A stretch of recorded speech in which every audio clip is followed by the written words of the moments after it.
All right, then, lads, welcome back to Cossy's Arsenal podcast. My name is Cossy. Good morning, good afternoon, good evening, wherever you are in all parts of the world. Welcome back to another Arsenal North London Derby preview. Very important game. We are one win away. I've been sick, and I was just praying that I can get better before the North London Derby passes.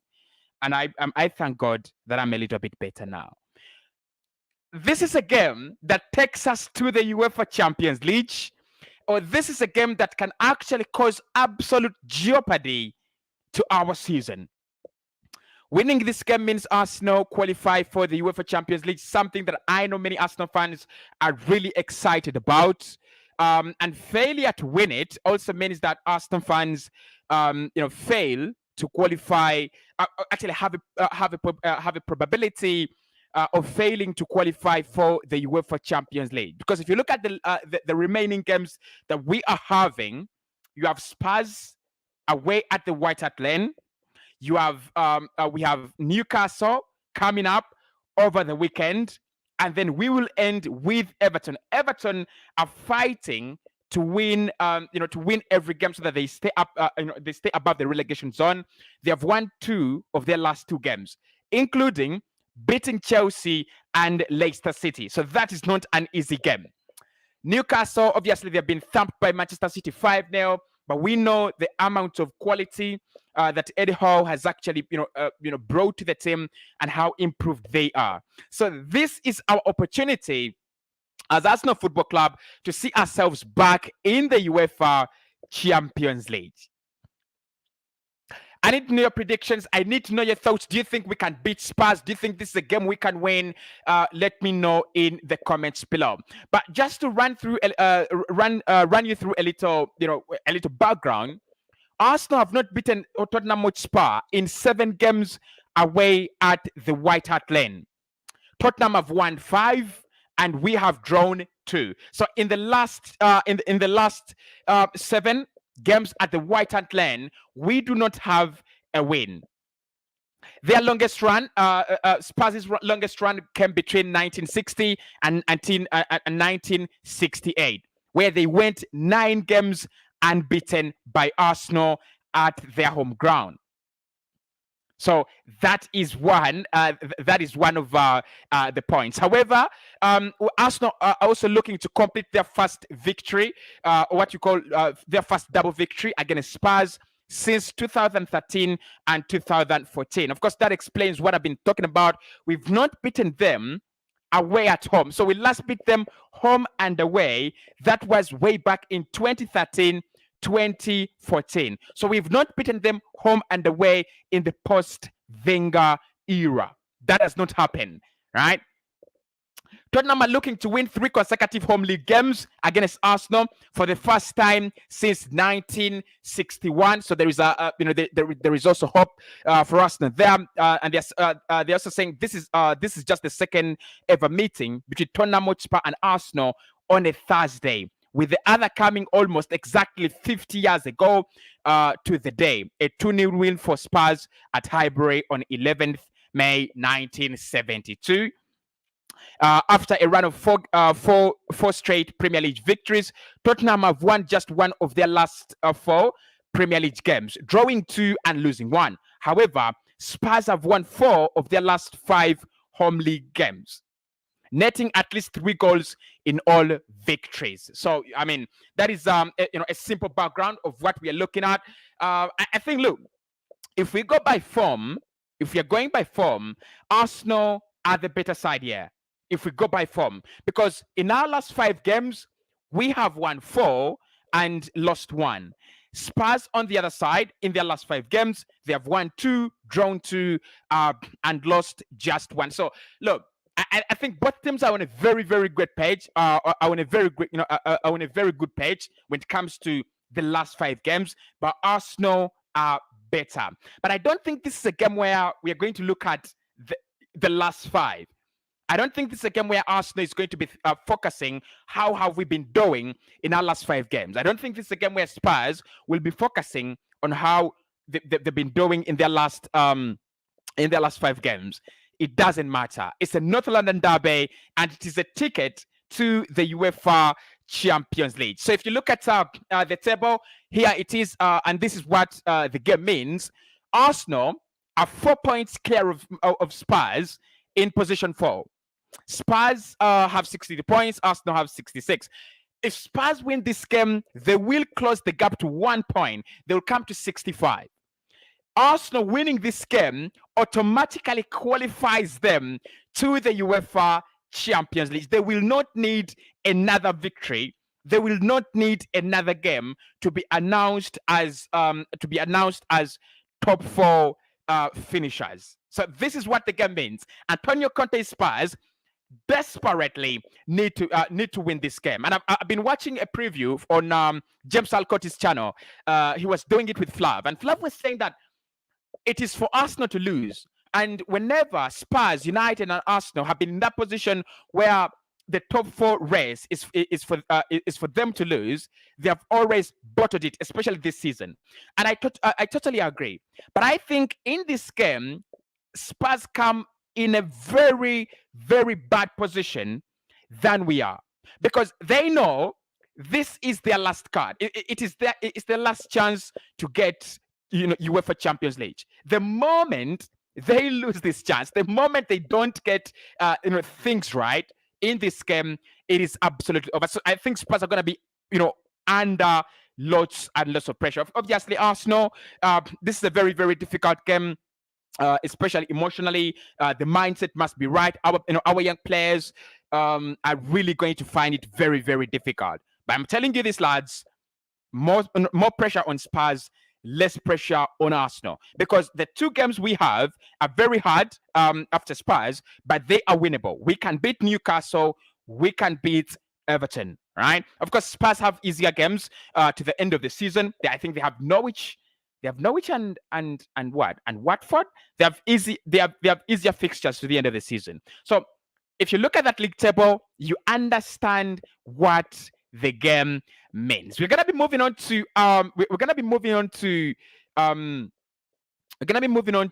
the starting lineup prediction. I'm gonna look at how these 2 teams could actually line up. Let's start off with the Arsenal lineup. And look, like you can see here on your screen, I think I don't know if I'm right. I don't know if I'm right, but I think it would be better if Arsenal played if Arsenal played a back 5, right? I think it would be better if Arsenal played a back 5. Look, let me try to see if that is the best formation I can have in terms of a back 5. I think that's the best formation I can have in terms of a back 5. Yeah, that's it.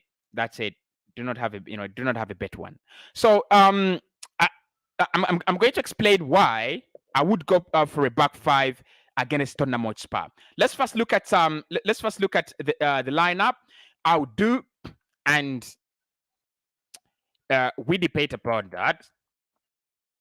So in goal, I would definitely go with Aaron Ramsdale. There is no question there. I think we all know he's the better goalkeeper that we have. Now, the 3 center backs, because I would definitely play 3 center backs. But the question is, do we allow Tomiyasu to fall back as a center back, or do we play Rob Holding, Ben White, and Gabriel Magalhaes? That's the question. Let me know in the comments below. Now, in my opinion, I would play Ben White. I play Ben White at the center of a back 3. I would play Gabriel.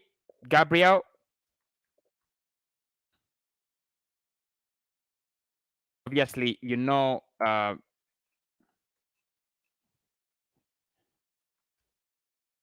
so I play Gabriel on the left-hand side of the defense. I can get him here in my sofa score. There you are. So Gabriel, White, and Rob Holding.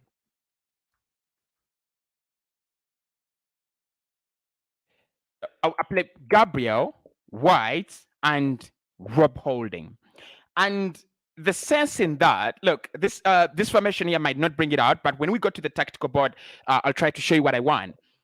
Um, the reasoning here, lads, is you want to make sure that you do not concede against that Spurs front three. You want to keep Son, Kulusevski, or Moura, depending on who's going to play there, and Son, Moura, Kulusevski, and Harry Kane. You want to keep them in check. So I'll play that back three. I think it wouldn't really hurt. There have been so many occasions where Arsenal has been very, very happy to do without possession. Look, I don't disagree. We might get onto the ball a little bit more because Spurs are not good at that. We might see a very, very similar kind of scenario that happened between Liverpool and Spurs over the weekend, where Liverpool had the ball, but Spurs were literally focused on one thing: block everything that Liverpool provide and make sure that you provide a little thing in the final third. Of course, the midfield would stay unchanged. I would like it unchanged with Xhaka. With Xhaka and Mohamed Elneny, I think that's a no-brainer now. Until Thomas Partey returns, it's going to be a no-brainer. So Xhaka and Mohamed Elneny, that should be the midfield duo. Then the attacking midfielder, Odegaard. No question there. I think Odegaard is going to be a very, very important player. And I'm going to show you that on my tactical board, why I think it's going to be very, very important. Right. So I would then play Tomiyasu as a right wing back. Actually, no. I'll play Cedric because Tomiyasu had a very, very good game on the left against Leeds. So you'd play Cedric on the as a right wing back, and then as a left wing back, I would play Tomiyasu. Right. So there we are. You play Tomiyasu. Up front, of course, these are two no-brainers. I'm going to play Smith Rowe, not Martinelli. I play Smith Rowe. And no, not Smith Rowe. Sorry, I would play Saka and Smith Rowe. Saka and Eddie Nketiah, not Saka and Smith Rowe. Saka, could correct that. Saka and Nketiah.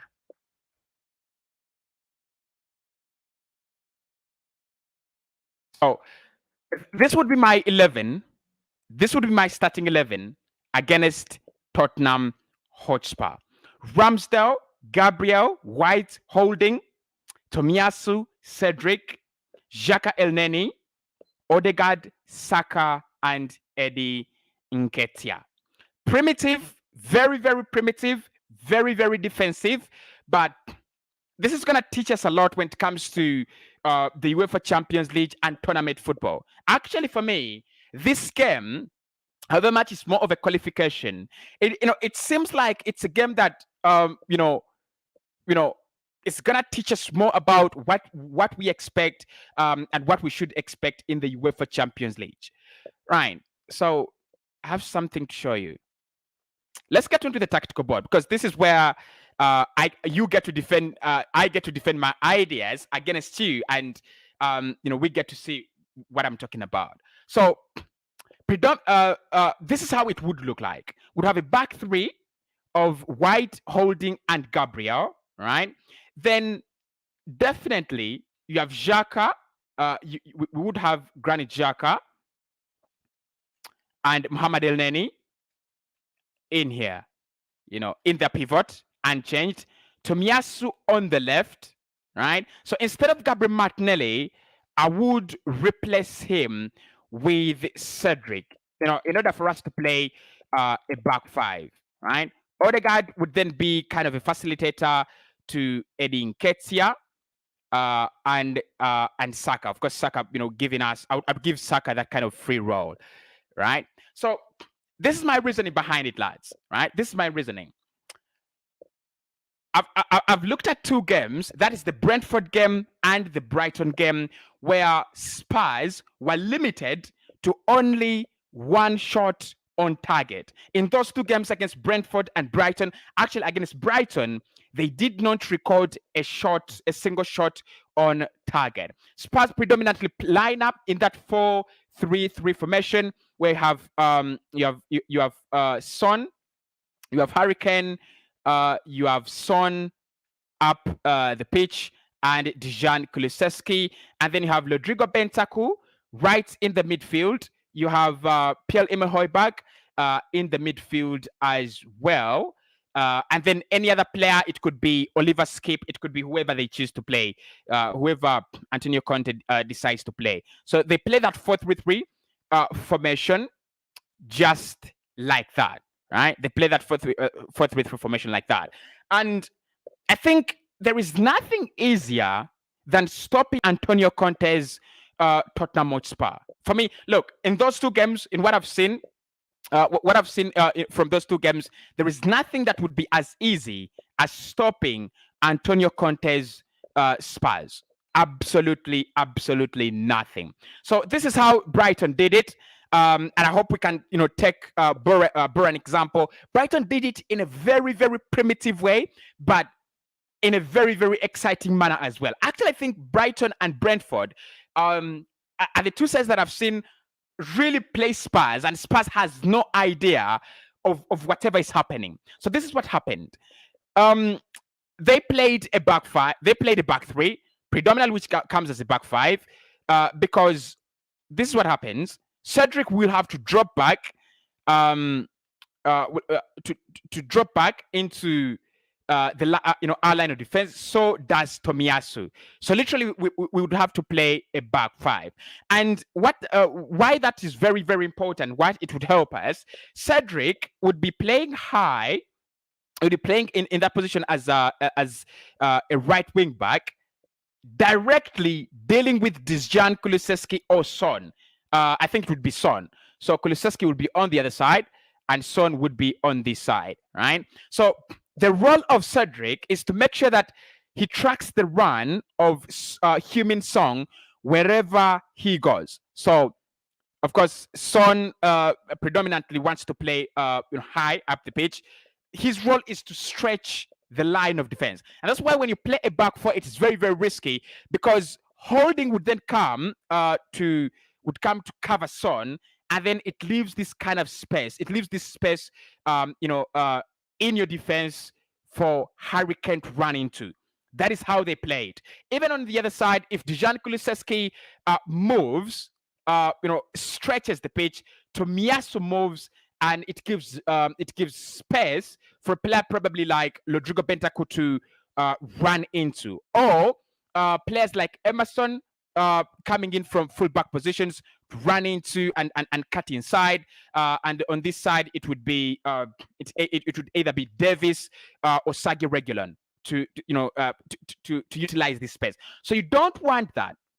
That is one thing we don't want. We don't want to give them spaces to run into. That is the last thing Arsenal want. We don't want Son, Kane, and Kulusevski running around our defense. And that's why we are going to play, and we must play a little bit deeper and closer to goal than play a high line, right? Of course, I've seen Mikel Arteta play a high line on a couple of occasions, and I think it's been really, really working for him. But I think we should play. We should be playing a low block than a high line, because you don't want to play this kind of high line. You don't want to play a high line and leave spaces. You leave this space for Spurs players to run into. That is what we do not want. So I think we should be playing a back five: Rob Holding, White, and Gabriel, and then Tomiyasu and Cedric falling back. So that means we cannot be stretched. Son cannot stretch us, and then Kulusevski cannot stretch us. So literally, we just create a wall. Hurricane will be very well dealt with Ben White and and Gabriel. And what will that will also give us is that Kulusevski, who will be supported by either Matt Doherty or Emerson Royal, will be dealt by Tomiyasu, Gabriel on this side, and then Xhaka. So it's easy to outnumber them, right?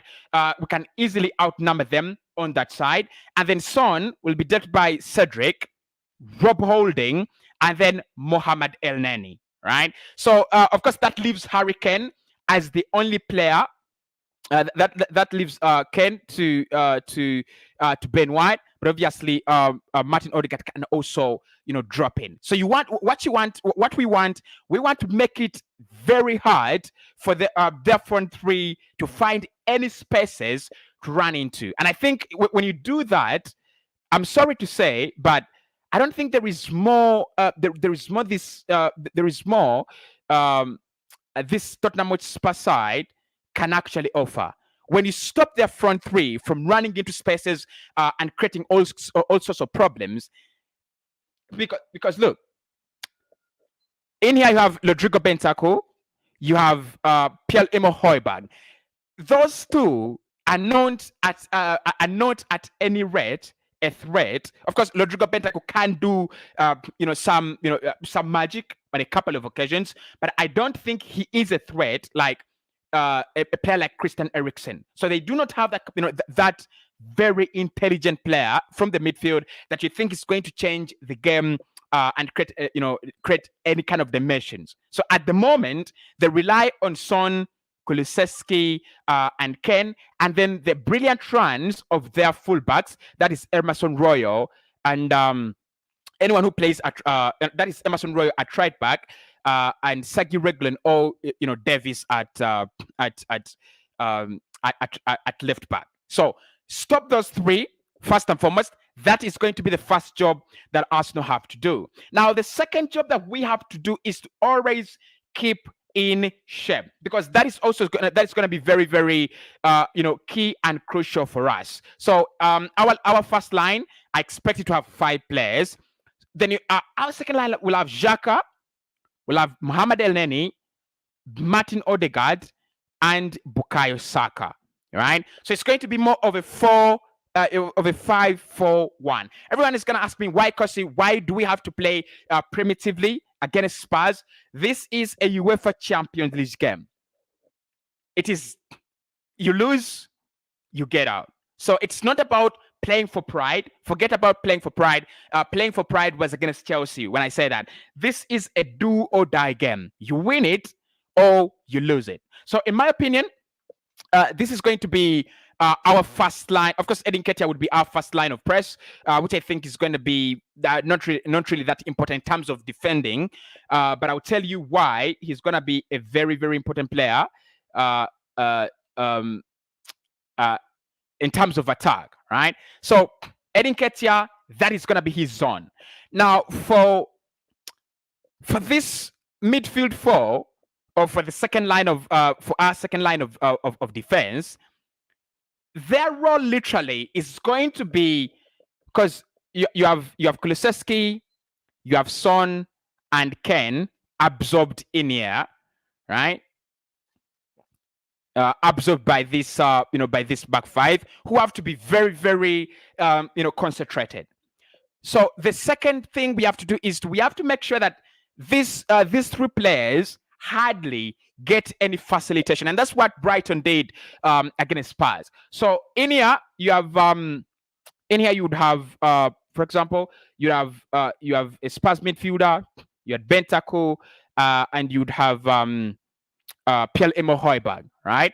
So our role literally, the role of this second line of first line of second line, I don't know how you ever want to call it, we have to absorb, right? We'll have to absorb these 3. Literally, they cannot provide any kind of support into this line. We have to make sure that there is no line, there is no facilitation that gets into the final third, right? And that's going to be easy because Spurs will just keep on, look, let's get the ball. Let's get the ball. So what Spurs are gonna do? They'll just keep on, tossing the ball around to this area, around this line, and that is what we want. We want them to have the ball, but just to pass it, Bentacle, Hoiberg to Bentacle, then falls back to Romero, and then Romero plays probably with Dyer, right? So because they don't have any facilitation in the final third, Emerson will want to drop deep. So will their fullbacks will want to drop deep to create that kind of support. Right. So all we have to do is to make sure that these 1, 2, 3, 4 players who can actually become 5, so that we don't get outnumbered. Edin Ketia can also fall into here. Of course, you'll have their 2 center backs coming right here. Right, they're playing a very, very high line, and I'll tell you why I think playing high line will actually work for us. So the moment you have these, you have their fullbacks dropping to help out the midfield, Edin Ketia drops into to help out, just to make sure that our midfielders are not overpowered. Right, so Spurs will then keep on, moving the ball in these directions, just limited passing lines. So the second role of this line with Edin Ketia and Saka would be that if we win the ball, Saka must be able to run high up the pitch as fast as possible, and so will Edin Ketia. So we have to stretch the pitch as much as possible when we get the ball, just to make sure that we are not always contained in there. And actually, what Brighton did under Bruno Lage, and I loved it, you didn't see Spurs dominating them, like pressing them. So Spurs literally didn't create any chances in that game. They even didn't have a shot on target, like I've told you. But it was not because Spurs didn't have the ball. They did have the ball, but their possession was every now and again disrupted. Right? When they try to play it among these 3 midfielders, trying to sketch something, probably Pascal Grob would drop in, or Bissouma would drop in, or Enoch Mwepu would come and drop in, and that's why that is what I expect from our midfielders. We have to always make sure that, because these 3, because their midfielders are not as intelligent as Man City's and Liverpool's, we have to make sure that they don't get that comfortable run on the ball, right? They can pass it around for 30 seconds, and then, we break it. And when we break it, I think Martin Odegaard is going to be very, very key in this game, with those balls over the top to find Edin Ketia, and of course with with these. And with those balls to find, Saka in these areas. So listen, I think that is how you beat Spurs. That is how you limit them from scoring against you.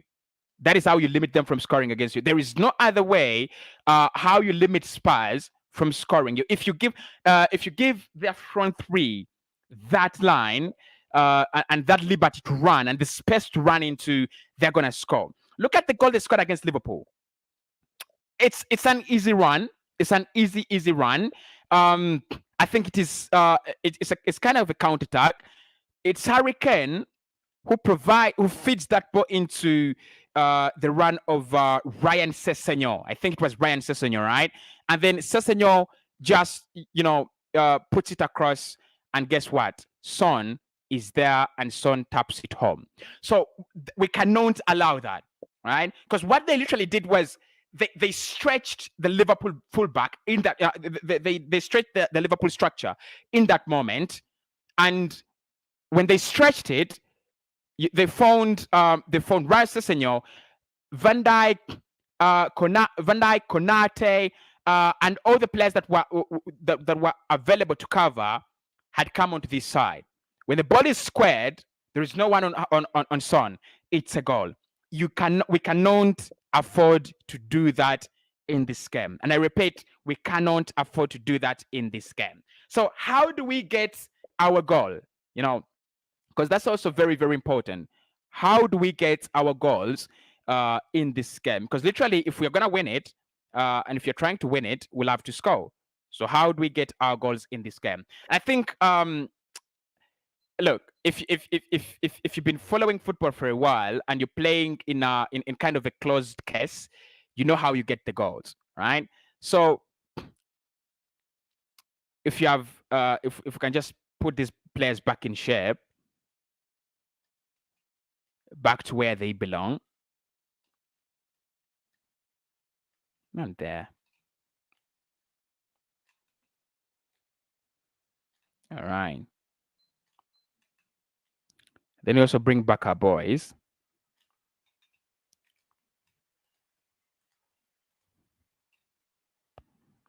Right. So how do we score? Because we need to score. I think how you score against Spurs is very, very easy. Very easy. Because they're going to be playing a high line, right? So you expect these three to be high up the pitch. You expect support from their fullbacks. So you think Ryan Sessegnon or Davis is going to be high up the pitch. You also expect Emerson Royal to be high up the pitch. Spurs will come into this game. They want it. They desperately want to win. So they're gonna be high up the pitch as well, right? So literally that means that their midfielders will be trying to facilitate the runs of this kind of front five. And of course, you cannot have that big space between your center backs.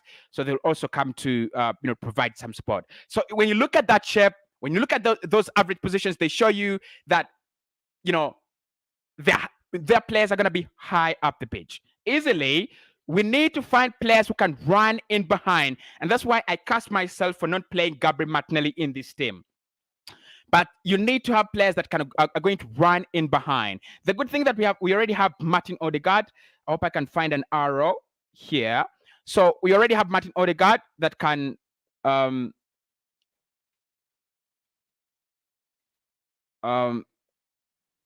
why don't I need a pen, right? I need a pen, I need an arrow.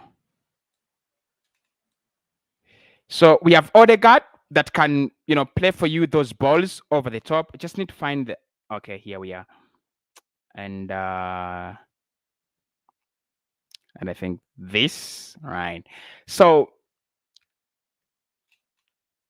we want to keep our shape, but then we want to score, right? So we have Saka, we have Edin Ketia, or whoever is going to be around.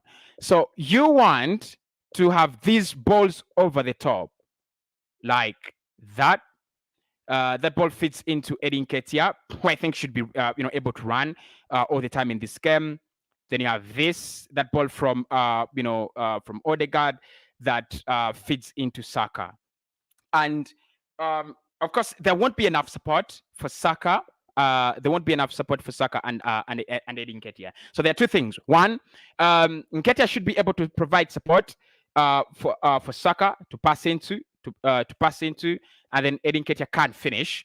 Or the other alternative is when that ball is played into Bukayo Saka, he holds it high up the pitch as Martin Odegaard then progresses into the final third. Xhaka will be coming up, and Mohamed El Neni, right? So I mean, just create that those will be able to create those kinds of temporary runs, temporary superiorities, right? And I don't think that lasts. This doesn't last, because why it doesn't last? The moment you lose the ball, you have to come back very, very quickly. You have to come back very quickly and make sure that you do not make sure you do not lose your shape. So the only way we score against Spurs, we have to play that ball over the top.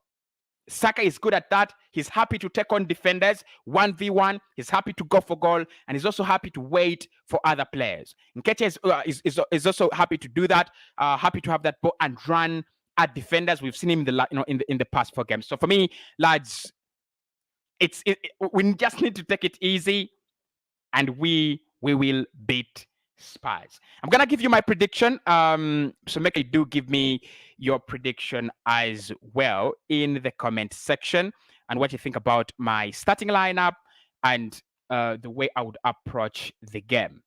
Okay.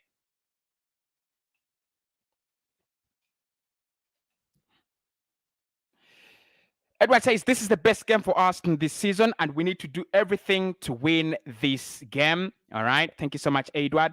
Great analysis, but just hope Nketiah play don't Nketiah pay talk doesn't play in a role doesn't play a role in North London call. Okay. Uh, Causes, mind you, that they are good on. Thank you so much. Thank you so much. Thank you so much. Thank you so much. That is a great point. That is a great point. That's a great point, and it comes out in what I've been doing here. Spurs are very good at counterattacks, right? So we don't like this is one of the games, right? Listen, this is one of the games where Arsenal shouldn't be playing a high line. I do not want to see I don't want to see Saka high up the pitch, and then Nketiah high up the pitch, in these areas, and then Odegaard high up the pitch, and then you reach a point where Ben White and Gabriel are here, right? And then I'm just gonna show you this, how deadly Spurs can be, right? Xhaka obviously in Renier. So what you don't want, let's clear this. What you don't want is all this space. You don't want to leave all this space for Spurs players to run into. You don't want, trust me, you don't want that, because on the break they are so lethal, right? So I think this is one game. Thank you so much for the point. How did I not mention that? This is one game where Arsenal cannot afford to leave all this space, right? We cannot afford to do that. This is a lot of space for for Spurs players to run into. Harry Kane, of course, we know if you feed that ball into him, he can go directly. Or and what is deadly about him? He can be here and is very, very willing and more than happy to wait for the runs of Son, Kulusevski, Ryan Sessegnon, and Emerson Royal. Son. Ken. So without a player like Christian Eriksen, Harry Kane has taken on that role of being able to be patient and feed others, and that's what you've seen. Son this season has 20 non-penalty goals. 20 non-penalty goals, right? That explains why that explains why Son is on fire. Harry Kane has taken on that role of a creator, right? He's happy to wait with the ball around here, around here as he receives it. And of course, the moment Harry Kane receives the ball in this area, these four players, the wing backs and the wingers know what to do. Son runs into the box as a forward. Kulusevski runs into the box as a forward, and you have these two players that hold the line. And the width, that is Sessegnon and that is Sessegnon and Emerson Royal. So you don't want to allow Spurs on the break. You don't want to give them that advantage on the break. Thank you so much. Thank you so much for the reminder. Thank you so much for the reminder. We cannot allow them to play us on the break. We can't allow that. Absolutely. We can't allow that.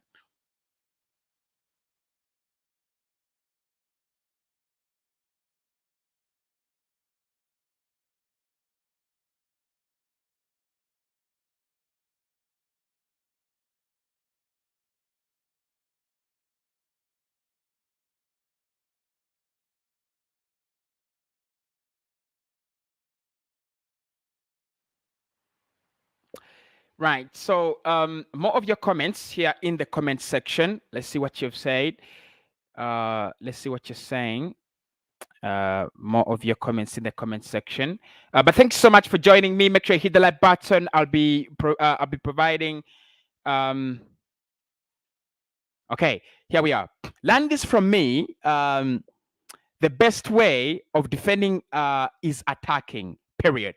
Look, let's agree to disagree, people. Let's agree to disagree. the best way of attacking, of defending, is attacking, right? But then you have to consider the quality of the side you're playing against. If this is a Leeds side, I'm okay with that. If this is Brighton, I'm okay with that. But we're playing a side that we know is so deadly on counter-attacking football. We are playing a side that we know is so deadly on the break. Do we expose ourselves like that? Do we just expose ourselves like that? I don't think. I absolutely don't think. I don't think. Right? Yeah, you can hold the ball, but can we are not a Man City. We are not a Liverpool. We cannot hold the ball up to 60% or 63% uh, against Tottenham. We can't do that, right? But maybe we will get there. We will get there. So, and of course, the best way of defending is not always attacking. I've just given you two examples. Brighton limited Spurs to 0 shots on target, and they were sitting in those two blocks. Literally, I did an analysis on Frankfurt, Barcelona. It was very similar. Frankfurt playing that back five, and of course you have to work hard. You have to work hard, especially the 4 players sitting in front of your back five, because they have the role to make sure that they cause all sorts of problems to Spurs, and then have the role to protect the back five. Right. So you can only say the best way of attacking of defending is attacking when you have the quality. But if you do not have the quality, you must be happy with what is available. Lex says press them. Mike TV says Arsenal all the way. Walter Lowe says Cossy, Arsenal will win no matter what. Thanks for the show. Thank you so much. Derek says if you don't attack, they will squeeze us and they can end up getting many goals. Even attack them, let them score, but you should score more than them. I don't mind how we win, but we want to win. Look, I think if you do that with Spurs, you're in for a thumping. Because listen, in this game, I think the psychological element is going to be at play. And remember, Spurs are at home. They have the added advantage of the fans, right? So they have the fans. They're chasing top four, and they know that Arsenal are on pressure because this is a game that takes us to Europe. Psychologically, we are not going to be 100%,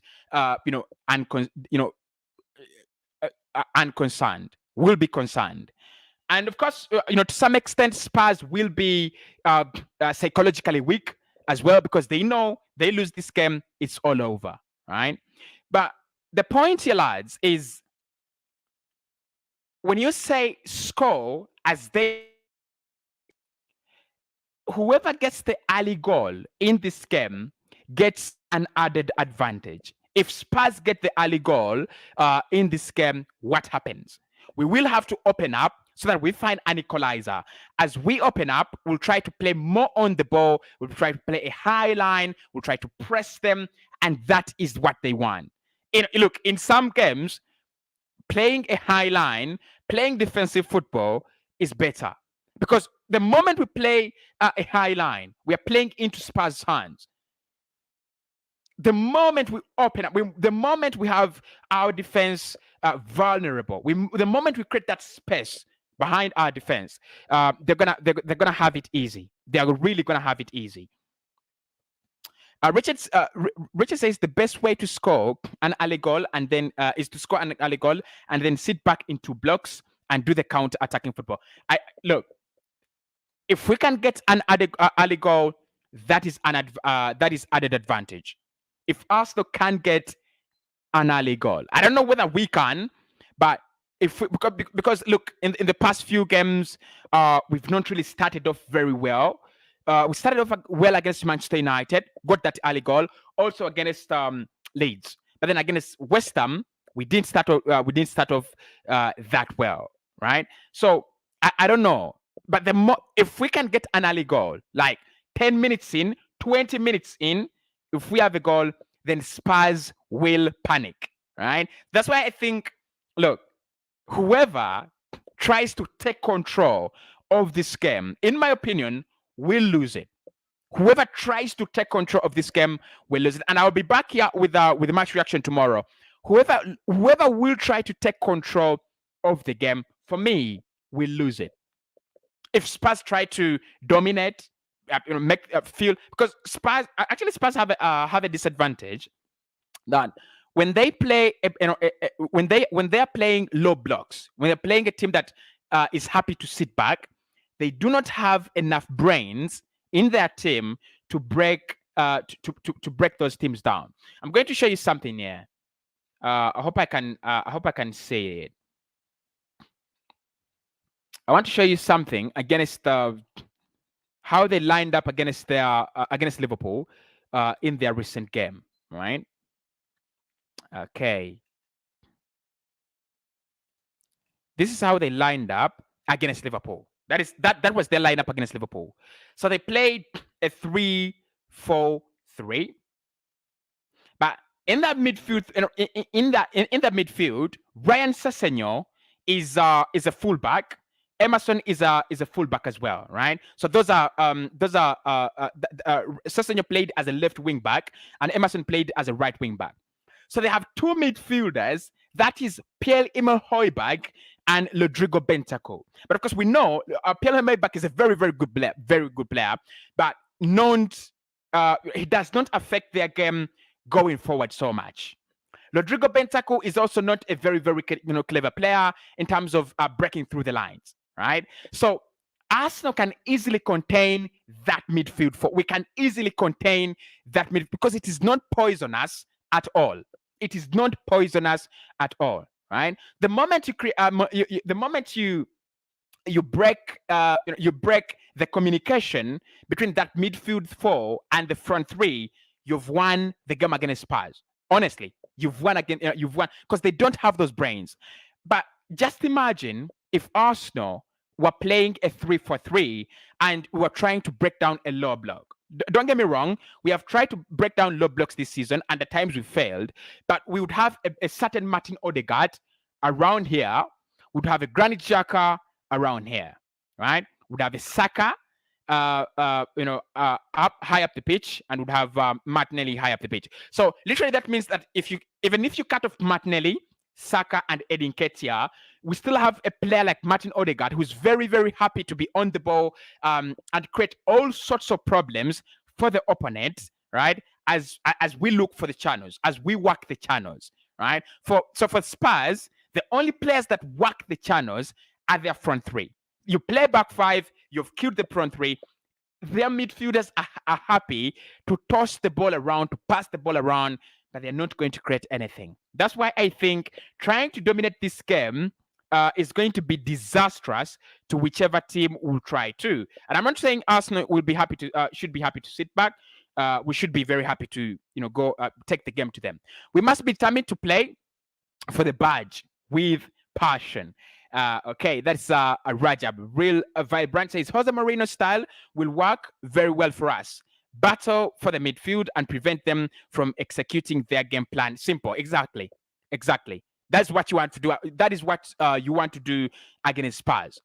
You should be happy, and we must be happy, to let them do whatever they want to do, but not affecting us, right?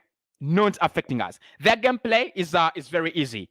Put Son in the game, put Hurricane in the game, put Kulusevski or Moura in the game, and I think our gameplay should be easy. Make sure that Ken, Son, and Kulusevski do not get in the game. The other way you can do that is by having having a lot of the ball. So let me show you this. I'm going to show you this, and you'll be surprised, right? I hope you're not surprised. I'm going to show you this. So the way Liverpool did it was not sitting in low blocks, right? But the way Liverpool did it was having more ball possession, 65, right? But can Arsenal have 65 ball possession against Spurs? I'm not sure. Can Arsenal have 65% ball position against Spurs? I don't see that happen, right? But for Liverpool, they were more on the ball, and they outpassed Spurs 600 to 300, literally. You understand? And the passing accuracy 85, right? So you must, if you do not want to sit, to sit back against Spurs, if you're not happy to let them play, then you must be more than happy and capable as well, and able to play that ball without losing it.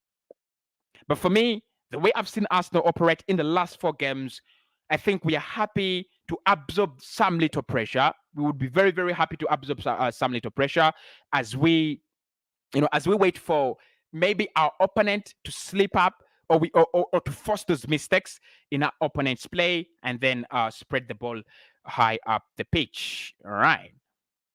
Let's see what many of you are still telling me in the comments below. Cossy, we need this game at this particular time, and we need 3 points. Look, no question there. It must be 3 points. Arsenal need this game massively. 3 points. We should field the same team that beat Chelsea and Manchester United. We should stop playing back to the keeper. Now, the reason as to why Arsenal play back to the keeper, let me react to that a little bit. I believe Arteta's tactics, Arsenal will win this. This top 4 final. All right. So the reason as to why we pass back to the keeper a lot. One, our goalkeeper is, look, we are not playing a 4-4-2. So our goalkeeper is part of the building blocks of our press. I hope you understand. So and that's why you see that in many times when that ball is played over the top, Aaron Ramsdale is not on his goal line and is not in his box. He plays more as a last defender. So of course defenders can always be played, can always be part of the build-up. So our first defender is our goalkeeper, and our first attacker is our goalkeeper. Most of the moves, be it Liverpool, be it with Wolves, most of the teams that are trying to play,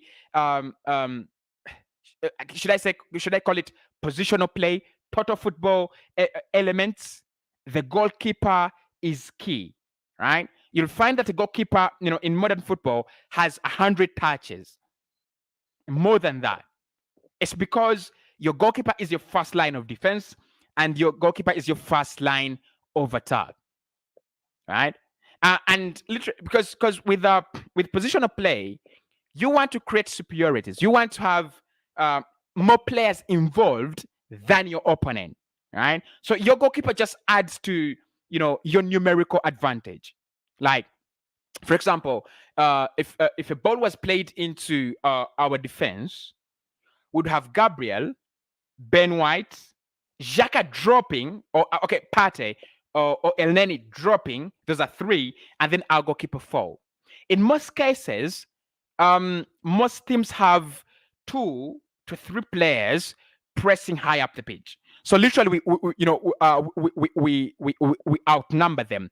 Our goalkeeper, a midfielder, a number 6 who's dropping in, Ben White, and also Gabriel would have 4 players. So it is hard to lose the ball. So look, it's I mean, if you're supporting this Arsenal side, you must be able to. Because you read my message sent earlier, real vibrant. I've read this. Real vibrant. I've read that. Let me try to look for another one that you've sent. What did you really say? Thanks everybody for joining. Make sure you hit the like button. Massively appreciated.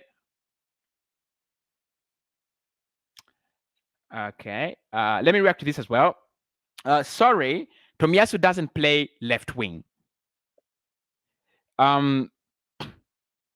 Tomiyasu is one of those players that are happy and able to play on the left and on the right. If you watch the Leeds game, Cedric played on the right, Tomiyasu on the left. Brother, thank you so much for the show. I've just joined in. Okay. Why are you too defensive, Romano? Okay, I'm not very defensive. I hope I'm not very, very defensive. I'm trying to look for the message from Real Vibrant TV, but I hope I've read it. Real Vibrant, I hope I've read your message. I hope I've read your message.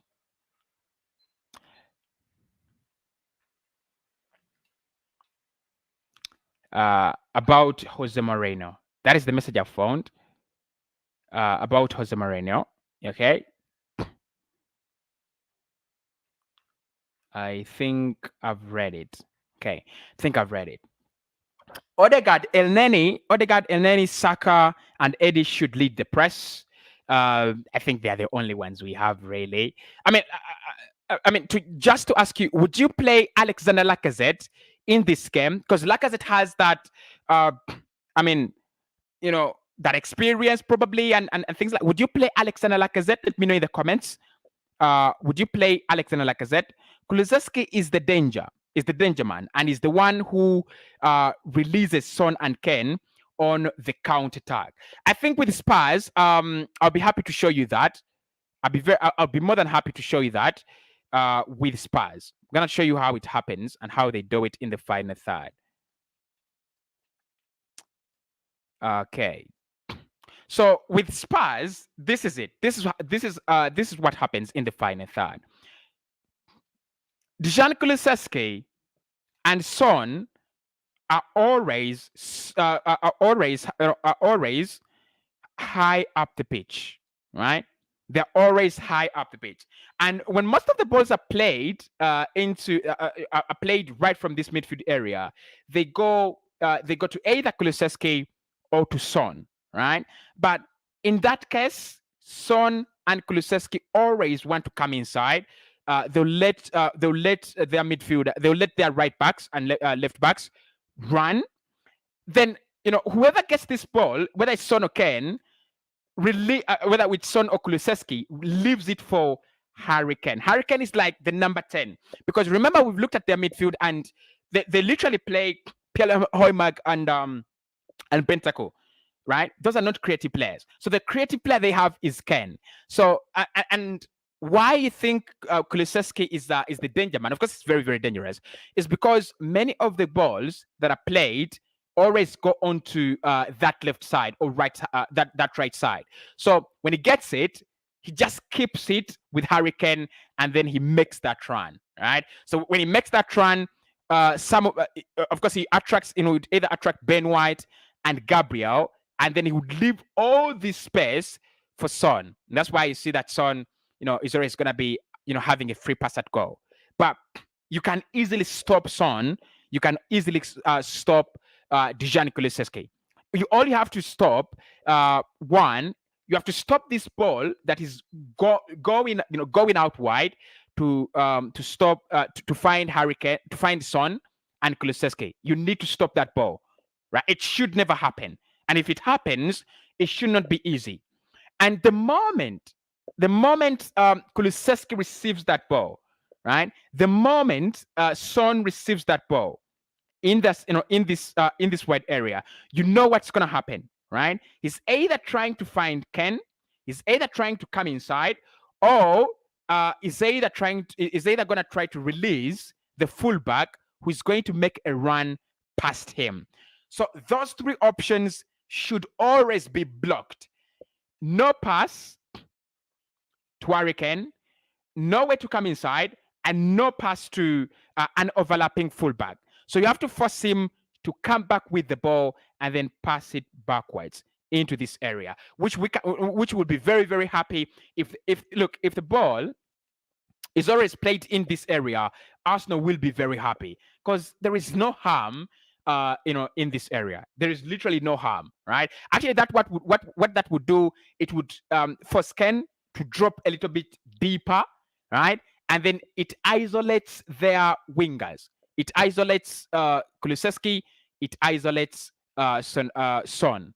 These fullbacks will always be, will always be behind, because what they have to do is they have to run past the wingers when the ball is played in. So when that ball never comes in, you have killed the fullbacks.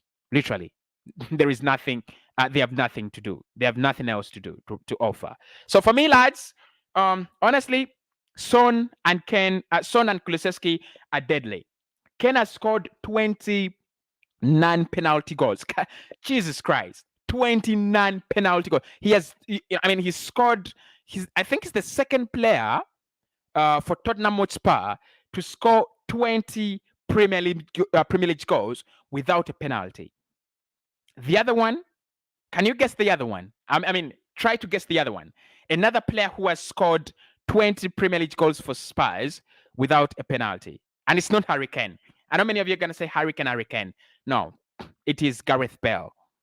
It was Gareth Bale. So you understand how good Son is, right? So we cannot underestimate them. But for me, they're easy to stop. I don't know if I don't give them the respect they deserve, but for me, they're easy to stop. Where should Tomiyasu start? Right back or left back? Good question. Good question. Where should Tomiyasu start? It depends on where you think the bigger trouble is. Is it with Dejan Kulusevski or is it with Heung-min Son? For me, the trouble is with Heung-min Son. Because my problem with Son and why he's so difficult to track as a player, look, he's got that communication super understanding with Harry Kane. So he can easily predict what Harry Kane is going to do with the ball, and probably our defenders will not know that. That is one. He spent a longer time with Harry Kane than Ken and Kulusevski.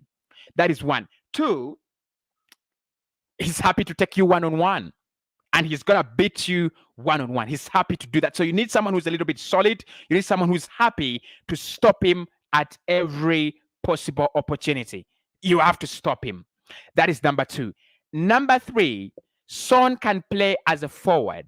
Literally, if you block him in the wings, he's going to come in as a striker. He's going to be as a number 9. And he can be as a false 9, which is very dangerous, because if he comes in as a false 9, then he's gonna create spaces, one on the left where he has been, but also when he comes in as a false 9, he's gonna run away with our defenders, and Harry Kane is gonna utilize that space. So for me, you need someone who can track Son throughout the game, and that is Tomi. In this league, who can do it better than Tomiyasu? I don't think there is anyone. So Son is one to track. I think Dejan Kulusevski is easy.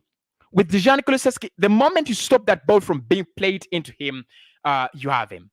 Yeah, the moment you stop that ball from being played into him, you have him. It's a very, very different scenario. It's a very, very different case with different case with Son. I think Son is multi-enterprising than Kulusevski. Our strong position will be Gabriel Martinelli wing. Trust me, the way I see Romero, their centre back, he panics a lot. He can give us an advantage of receiving a red card. He's a decent centre back, though. I don't want to lie about that. He's a decent centre back, though, my man. He's a decent centre back, Christian Romero. Okay. True, Son is gonna be a problem, but we should improvise on how to kill him off and disconnect him from Harry Kane. Those two are really unplayable. They are really unplayable. Thank you so much. That Deacon Richard, that's a very, very good objective point. Very correct. Stop the long ball to Son. The midfield is key in this match. Very key. And I think the moment you stop those balls to Son, their midfielders will freeze. And when they freeze, right, they'll try to think of ways, they try to concentrate on ways to break us down. That is when you catch them by surprise. So for me, the surprise element, again, comes back in this game. Playing Ketia, because the Spurs will be more on the ball. I'm really someone who is very, very fast and good at running behind. Keep Laka on the bench, maybe sub him on the second half of the game. for game management. So to remind you of the starting 11 that we have gone for, just remind you of the starting 11 that we've gone for. Here, this is how it looks like. I'll get myself out of the way. We've gone with Ramsdale, Gabriel, White, and Holding, Tomiyasu and Cedric, 5 defenders, Xhaka and Elneny, 2 defensive central midfielders, Odegaard as my number 10, Nketiah and Saka as the outlets. I would be very happy to swap Nketiah with Martinelli. I'll be very glad to swap anyone with Emil Smith-Rowe. I forgot to talk about the role that Emil Smith-Rowe can give us in this game. And I think what you get with a player with like Emil Smith-Rowe, first and foremost, is very, very able to add on to the midfield quality, defensive-wise, because of his work rate. But then if you're looking for someone who can literally, get Spurs on the break, run very fast, he's got the pace, he's got the brain, he's got the legs. So Smith-Rowe, I would be happy. I'll be definitely happy. If Mikel doesn't decide to go with the back 5, I would play Smith-Rowe in this game. It would be very, very important. If you remember how we played them in our first leg, of course, very, very different circumstances and very different scenario. But I would play Emil Smith-Rowe in this game. I would definitely play him. I think he would have a role to play, a big one. Okay. Which I say it's beautiful involving the goalkeeper in the play, because the more you play the goalkeeper, it attracts the front 3 attackers of the opposition team, and that creates more free spaces for our midfielders. Look, that is brilliant. That is absolutely brilliant. That is absolutely brilliant. What a take. What a take. Let me show you, right? Let me show you. This is why I love the tactical board. Right? This is why I love the tactical board. I'm going to show you something. Just a moment. Sorry for that. So, this is it. The element of playing your goalkeeper, the element of playing your goalkeeper here is key. Ramsdale, when Ramsdale is on the ball, obviously he has so many passing options. He would have the right back, he would have these 2 central defenders, and the left back as well, right? Let's assume Holding is not in the team, and then you have Xhaka dropping in, so he can literally make this ball. He can play to his in most cases his defenders are designed, so you'd play to Gabriel or to Ben White. If he's a clever goalkeeper, he can play that ball straight to the left back or to the right back, right? And what that gives you is when he is on the ball, their forwards will try to, press him down, right? Their forwards will try to press him down. When they press him down, you've literally, I hope I can get this. Right. So you literally cut them off. That's not the icon I wanted, really. Not at all.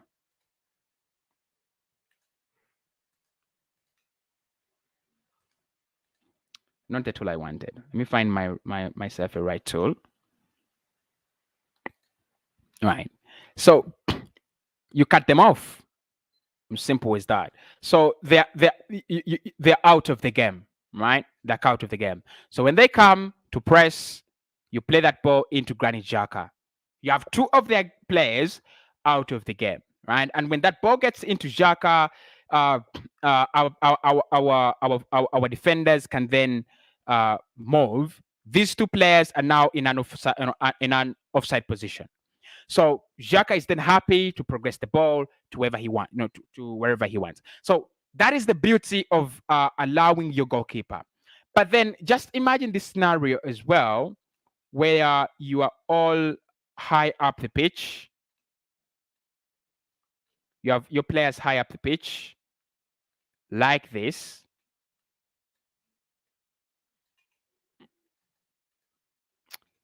right? And Ben White, for example, I think Ben White would be around here and Gebler around here. And then you have these two trying to press you. So in most cases, when it is as compact as this, you're trying to break down a team, right? Nketiah would be around here and Saka would be around here, right? So you're trying to break down a team and they are in shape. They're concentrating in shape. Ramsdale would come in around there, and then you just play that ball back, right? And when you play that ball back, it means that all of us will have to relieve ourselves of the pressure, and just get out of the shape a little bit, right? Just fall back, and that also allows that also means that your opponents get out of their shapes. So if Ramsdale at any point plays this ball through to Edin Nketiah, there are high chances that sorry for that. There are high chances that their fullbacks have moved a little bit, right? If Nketiah can manage to keep himself up, on side, it's that easy, right? Or he can play, or he can easily play that ball into Saka, or he can easily play that ball into, either Tomiyasu or Martinelli. It's the goalkeeper being part of it is so important, especially if you're playing that kind of football where everyone must be involved. It's very, very important. All right.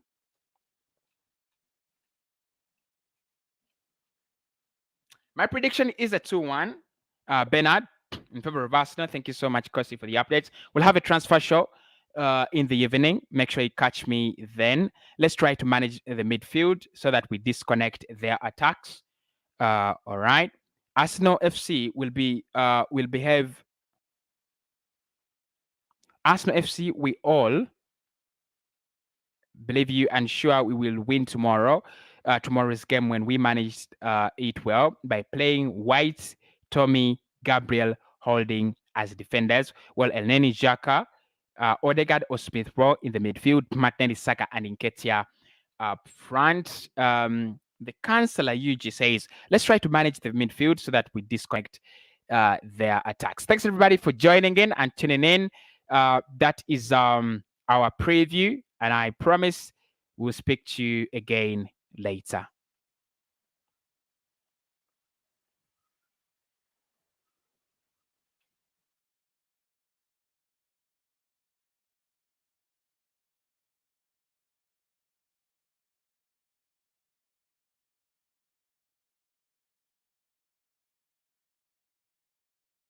Anyway.